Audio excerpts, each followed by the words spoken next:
take a look at some NBA teams who were close to winning at the championship last year but came up just short.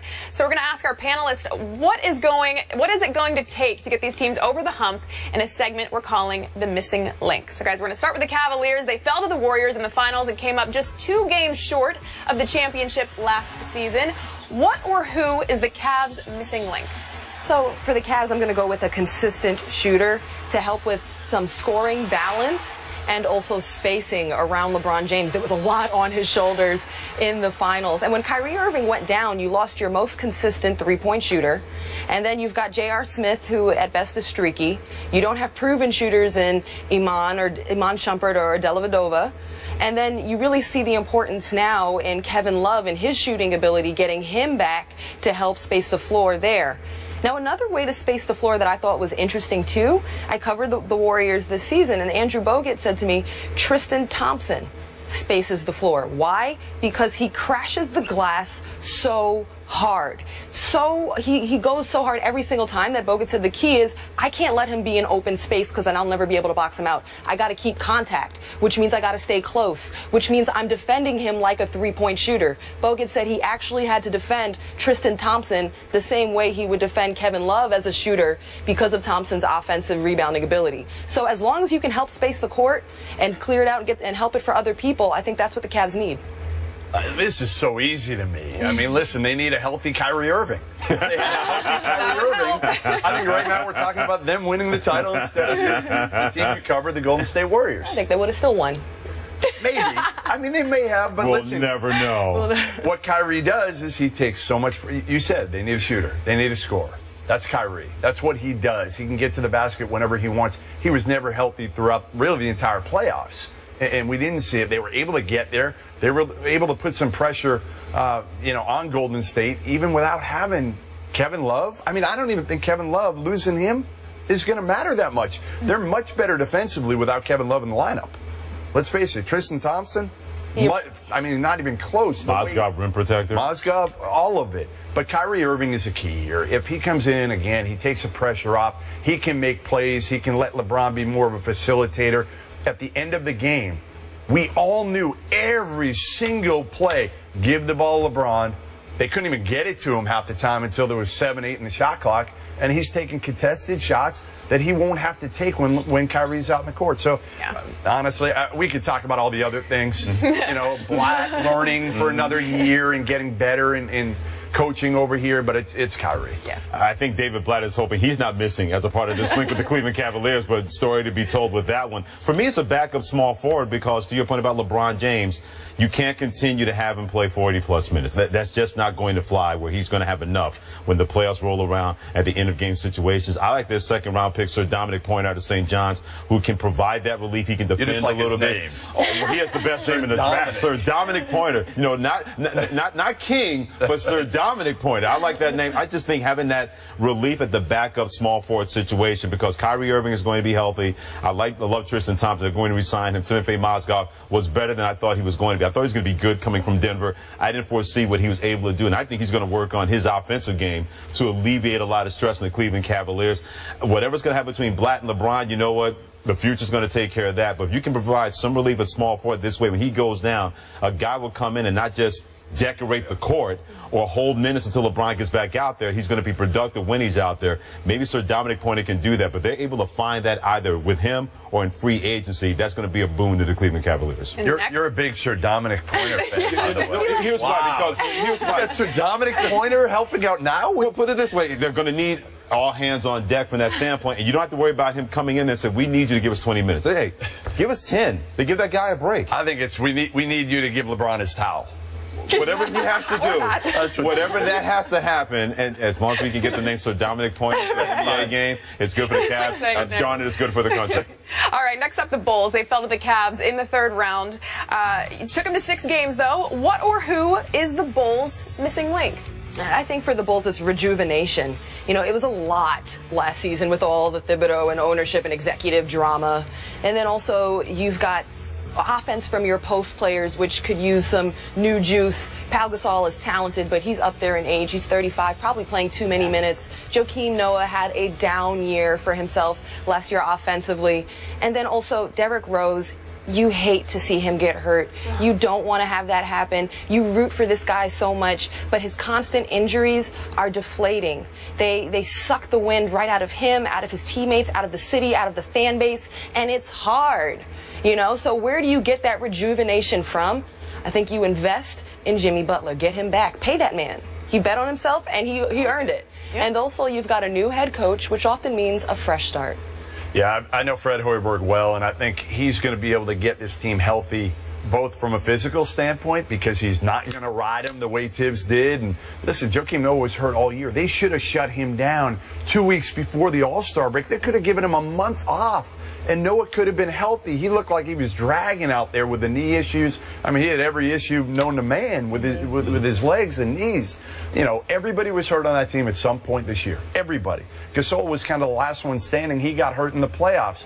So I think Hoiberg is going to understand how to bring this team together. It's just a fresh approach that these players are going to love. So Hoiberg's a guy that he could talk to him. You know, Tibbs was not a touchy-feely guy. He just wasn't. Great coach, but Hoiberg will be able to communicate with the guys. And I think this team had factions in the locker room. And it's interesting because I know all these guys, and they're really good. Derrick Rose is a great guy, but has no interest in being a leader. Zero. Jimmy Butler isn't there yet. He can't be a leader yet. And Noah's vocal, but they just have to come together, and I think Fred Hoiberg can really orchestrate that. I love what both of you guys said. I'm going to look at it from a basketball standpoint. They need a quality back of a point guard. Kirk Hinrich is 34 years of age. I like Aaron Brooks, but he's 30 years of age. He's like a spot guy more than anything else. If you can find that quality backup, so to alleviate a potential injury with Derrick Rose, because that's your most indispensable player. Noah's their leader, no doubt about that, but that's the guy that when he's rolling, we saw at times in the playoffs last year, he didn't look like an old Derrick Rose. He looked like the old Derrick Rose, where all of a sudden he's making these fantastic plays, he's energizing his team, but they need to find somebody quality behind him. This way he's not out there all the time worrying about his knee, playing a lot of those minutes. If they can find that guy, that's going to be a big-time measure for the Chicago Bulls to be successful. And from Chicago to L.A., the Clippers were up 3-1 against the Rockets in the second round of the playoffs and then blew it, losing in 7 games. What or who is the missing link for the Clippers?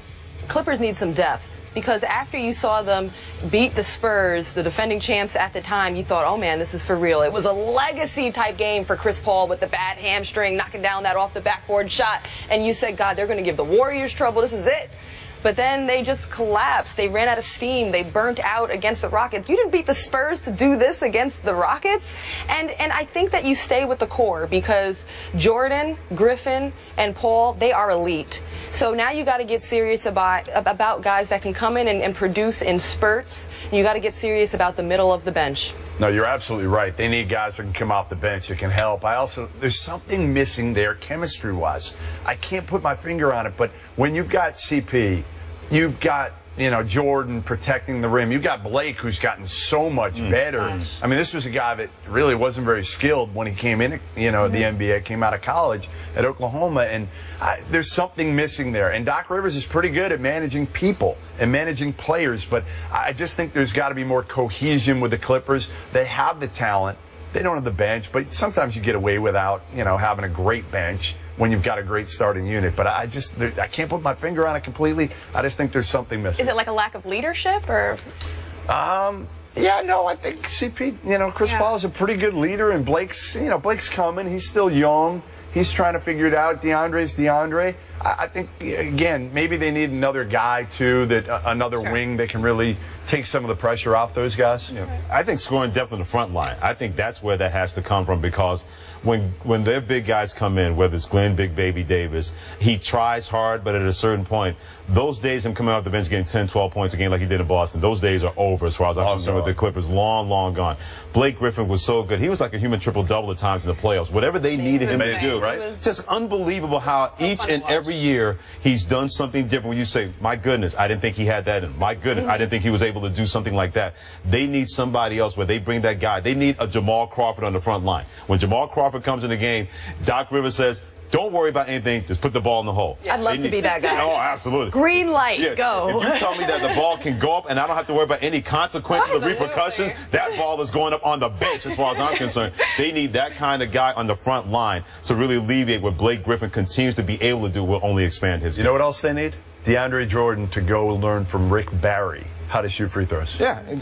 Go shoot them underhand. Brent Barry, John Barry, any Barry. Barry Manilow, I don't care. We got a Barry here. Find any Barry, find any Barry that can make that work to make him make free throws. Well, lastly, James Harden and the Houston Rockets lost to the Warriors in the Western Conference Finals. What or who is the missing link in Houston? Rockets need a playmaker. They really missed Patrick Beverley when he was out with injury. Jason Terry is serviceable, but he's up there in age. And you saw in the finals in the playoffs with the Warriors, Harden has 13 turnovers. The ball's in his hands too much. You're asking so much of a very capable player. Get a playmaker who can create easier shots for Harden and Dwight Howard. Yeah, ditto. I mean, Patrick Beverley's great defensively. He's a bulldog, but I think they need an upgrade over Patrick Beverley in terms of a high-level point guard if they can do it.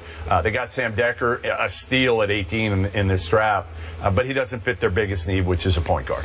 What you two said. Exactly. That's what they need, because James Harden, you can't have him, as Jamel Hill on his and hers like to say, part of DTM, doing too much. He does enough as it is, and I thought he should have got more votes for MVP to make that a closer race between Steph Curry, Golden State, and himself. But yeah, Patrick Beverley, he's an off-the-ball guy that's a dogged defender. Jason Terry's 37 years of age. You can't count on that. He was never that kind of point guard playmaker anyway. You need that guy that when James Harden can say, oh, you can dribble the ball more than twice? Fine, here you go. This way in the fourth quarter, he's stronger, he's more effective, and he can be that playmaker, not the one we saw having 13 turnovers in a closeout game versus Golden State. Well, we are going to get back to the newcomers. Towns goes number 1 and Okafor goes number 3. But will Okafor be the better pro? We'll compare the two big men when we come back. First Take is brought to you by Firestone. Whatever you drive, drive a Firestone. Well, we asked you earlier in the show, will the Knicks regret taking Chris Porzingis with the 4th overall pick? Surprising results here. 51% say yes, 49% say no. Really? Now that we know Shocking. Yeah, it really is. So it's time to take a look at which teams were winners and which teams were losers in this year's draft. Each of the panelists will give us their choices, and we'll start with the winners. Ross. My winner, the Lakers. You know, they got D'Angelo Russell. They have a point guard for the future, an heir apparent to Kobe Bryant, and they can address all of their bigger post-player needs, big-time player coming in free agency. So they got everything they needed there, and also they picked up Anthony Brown out of Stanford, which I think is a very nice catch. A 3-and-D player, he can help stretch the court. Loser, I'm going to say Jahlil Okafor. Simply because he could have been a number 1 draft pick.